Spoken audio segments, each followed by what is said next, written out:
Good morning everybody and welcome back to the channel and a happy 2025 to you all.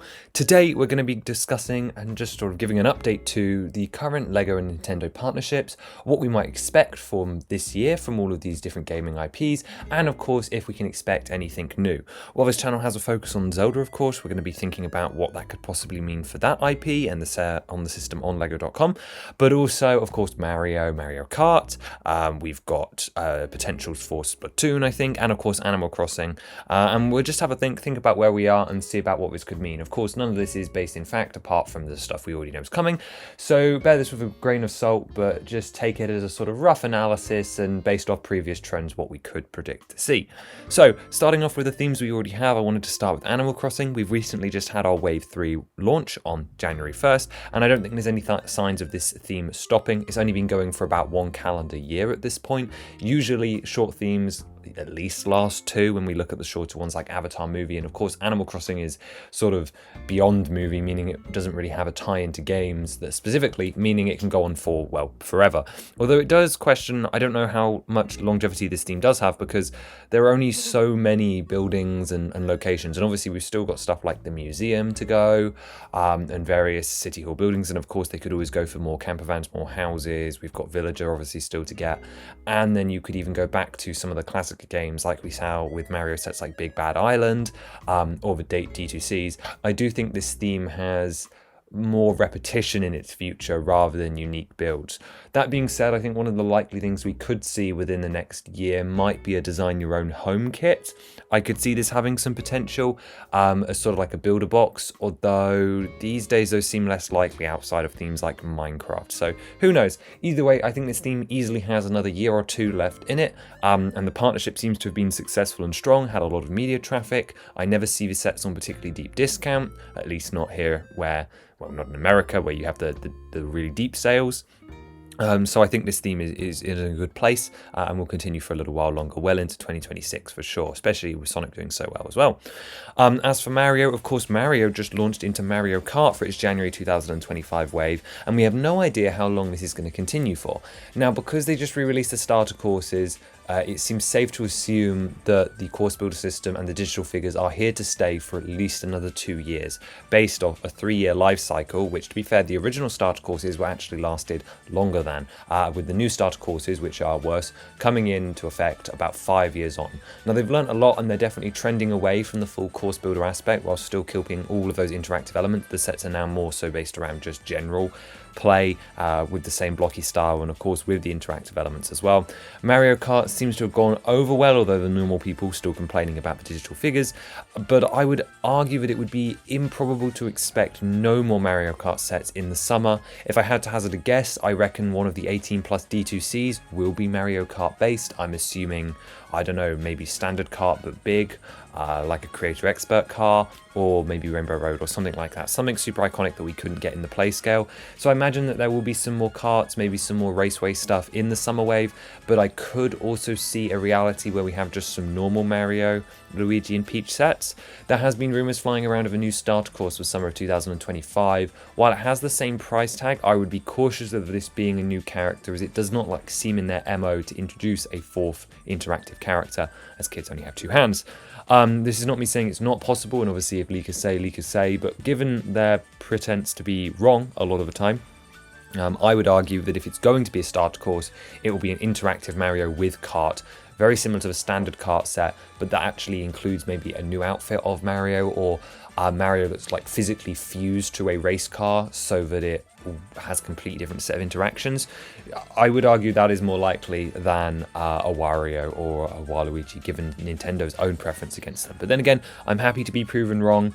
I have no idea what they're actually planning. I just don't quite buy into a 4th interactive character when we already have 3 that are kind of lukewarm.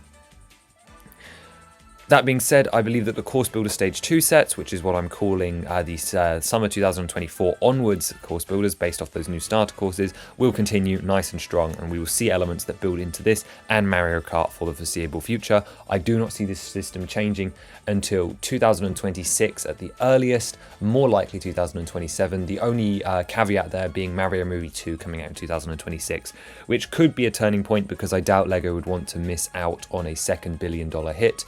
Although in the past, animated movies have not received the same movie treatment like Spider-Verse, so maybe not, who knows, we'll see what Nintendo and them do in the future. Either way, we're locked in for characters in this blocky style for the rest of the year, for sure, which I'm perfectly quite happy about. Let's talk Zelda then. The Deku Tree seems to be doing okay. I have seen a lot of sales and a lot of obviously complaints about the price. Therefore, I do not imagine that it's been particularly the strongest selling element of the LEGO Nintendo collaboration. However, the Aonuma quote continues to give me hope that we will be seeing at least one more set. As he said, this is the first Zelda icon we wanted to bring into LEGO form. Obviously, depending on Deku Tree sales, this could either go on for many years and branch out into a playset theme, which we'll talk about the opportunities or potential of later. However, I think at a minimum, we are due at least one more set. Now, will this set be this year? I don't think so. Now, there is always a chance that this comes out in September, but if I had to guess, a second set would probably be the castle. This is something I've predicted for years. And I reckon more and more, the more I think about it, is that it will be a tribute castle, which is the term I've coined to stuff like the Disney castle that released in 2016 and 2023, which features the iconic location on the outside, but a variety of scenes paying tribute to the entire IP on the inside, such as all these vignettes for Snow White and Sleeping Beauty. This is something we're going to do in the CSS next year, or this year now even. But I reckon this piece would be perfectly suited for the 40th anniversary of Zelda, which is technically in 2026. So, in that case, I think the next Zelda set is most likely to be a D2C Hyrule Castle that will be super expensive, feature references to all the games, but look like the Ocarina of Time castle, coming out sometime in 2026. That would be my prediction, because I reckon it would always be in development. We've seen them lie about this before with Barad-dûr and Rivendell, where they said Barad-dûr development didn't start until after Rivendell came out, but we already saw leaked prototype images of Barad-dûr before Rivendell came out, so take that as you will. In that case, there is still a chance that we get a set, whether it be Hyrule Castle or something smaller in September. We could even, in theory, see a playset theme later this year. However, I think that is particularly unlikely, as it seems like this IP was one they were unsure of, and that they were waiting on Deku Tree sales to see how they proceed. However, that being the case, I don't think Deku Tree sales have been particularly great, so whether they decide to take a risk on playset sets anyway, knowing that, we'll be able to appeal to a wider market because they'll be cheaper, or whether they just stick to the 18+ sets, specifically, of course, because of Nintendo's penance for viewing Zelda as a more mature brand, obviously something that is for kids, but something that they know they sell art books and sword replicas for, and not silly plushes like Mario, although they have done Zelda plushes before. Either way, that is my most likely prediction, is that we won't see anything in 2025, but I'm not ruling off the potential for another D2C in September. If we're talking playsets, which I believe is getting less likely each year, unfortunately I do believe at this point that the theme will almost be entirely restricted to Breath of the Wild, Tears of the Kingdom, with a little bit of nodding to stuff like Ocarina, as the classic games seem to really not have that push behind them. I'm mostly talking about how they sort of sell words. They have obviously a lot of nostalgia and people's favoritism for within the fandom, but as far as a wider audience goes, and as far as how views and stuff reach them on social media, if we look at the performance of Echoes of Wisdom and Skyward Sword HD, both did incredible, but just nowhere near those levels of those Tears of the Kingdom, Breath of the Wild. It also rings true if you look at people's Let's Plays through them and content around them. That interest and hype just isn't there compared to the big mainline 3D games. That sort of suggests to me that if we were doing playsets, the sales outside of the most iconic of iconic things, such as a Majora's Mask or even a Loftwing, I guess, or one set with a Twilight Princess Link, and they would instead focus on the Breath and Tears energy with that more essence of Zelda to support it. Okay, so if I don't believe that playsets are particularly likely, specifically not for the classic games, and I don't think we're getting a D2C in 2025, happy to be proven wrong there, LEGO, you know. What do I think is likely for this year?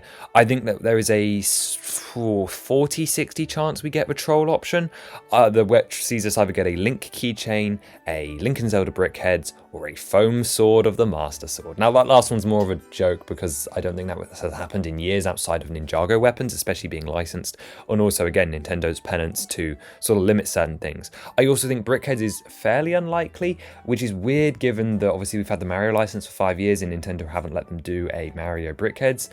I would argue that could change at any point, really. They could just turn around and decide it's Mario and Luigi Brickhead, it's Link and Zelda Brickhead time, and we could get loads.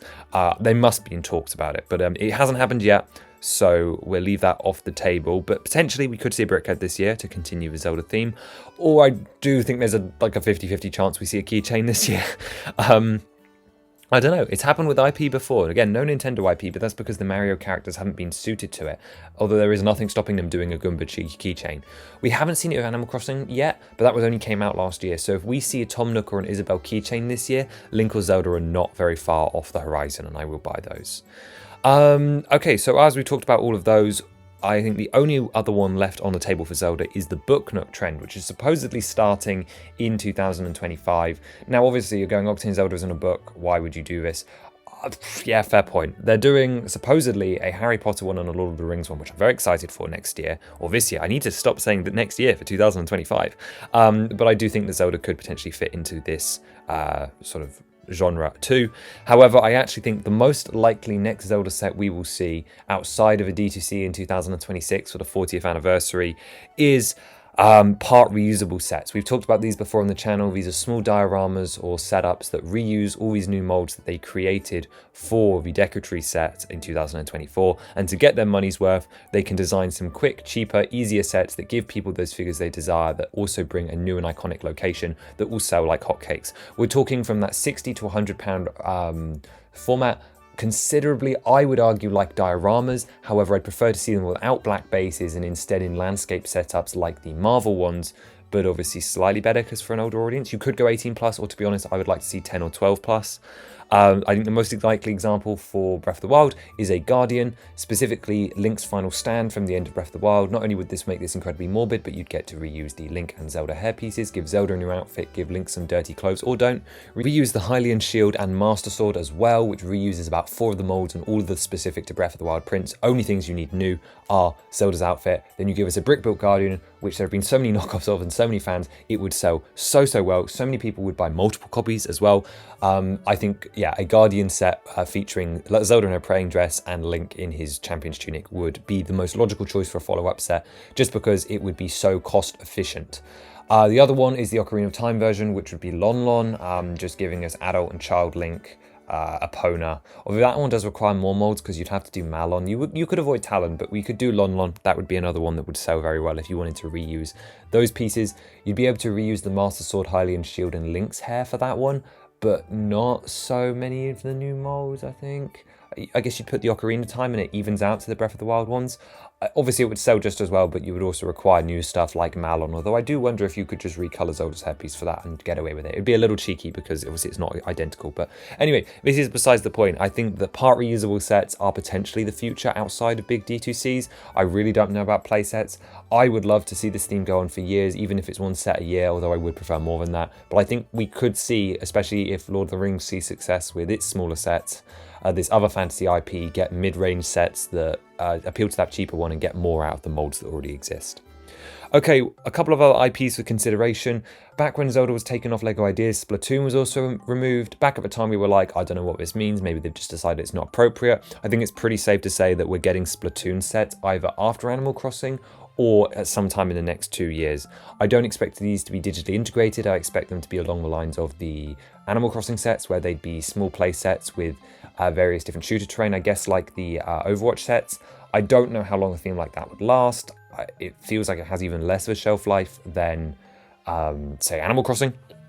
But it is obviously incredibly relevant, incredibly popular, so I expect us to see Splatoon. Probably not this year, I would say 2026, but I think it is something that's on the horizon. As for other IP that's out for consideration, I think we're pretty much there as far as all the Nintendo IP that's going to get a regular theme. I do see potential that a Metroid 18 plus set could come later down the line, but the IP itself would actually have to bounce back fairly considerably for that to be sort of viable as a cost, and I think everything else after that is probably too small because we've already had Luigi's Mansion and Mario Kart. Really, your other contenders are your Pikmin, Kirby's, and Pokemon, but obviously Kirby, Pokemon, Xenoblade, and Fire Emblem all have co-developers, so that's unlikely. to ever happen. So really, as far as like large in-house IP goes that are still relevant, because obviously Star Fox is currently dead, we've really only got Pikmin left, which of course is not going to happen until the game franchise gets significantly bigger than what it is now. We've already got the big three being Animal Crossing, Mario and Zelda, at least as far as solely owned first IP. Obviously I know Pokemon's the biggest. So I do see Splatoon coming. I do see potential options for D2C sets to play into nostalgia markets. For Metroid, it would be a one-off. And I could also see a world where we get an Olimar Pikmin and an SS Dolphin. But again, I just don't think the market's there for that yet. But then again, those are the IPs to watch over the next 5 years. Who knows when we'll do another one of these again. Let me know your thoughts on the state of LEGO Nintendo, whether you're happy with what they're producing, whether you're concerned about the future, or if you have any rumors or ideas. We will update you if anything big happens, specifically on the Zelda front, but otherwise I guess we'll do one of these next year if things have changed, or maybe things won't have changed. Who knows? Here's hoping to Zelda sets, here's hoping to the thriving nature of Mario Kart, and yeah, that Animal Crossing keeps on thriving. And maybe we'll be right, maybe we will see Splatoon 2, and I guess maybe we'll prove me wrong and we'll get a Digital Warrior in the summer. But anyway, have a wonderful rest of your day, and I will see you guys next week. Have a wonderful evening, and a good rest of your life. Bye-bye.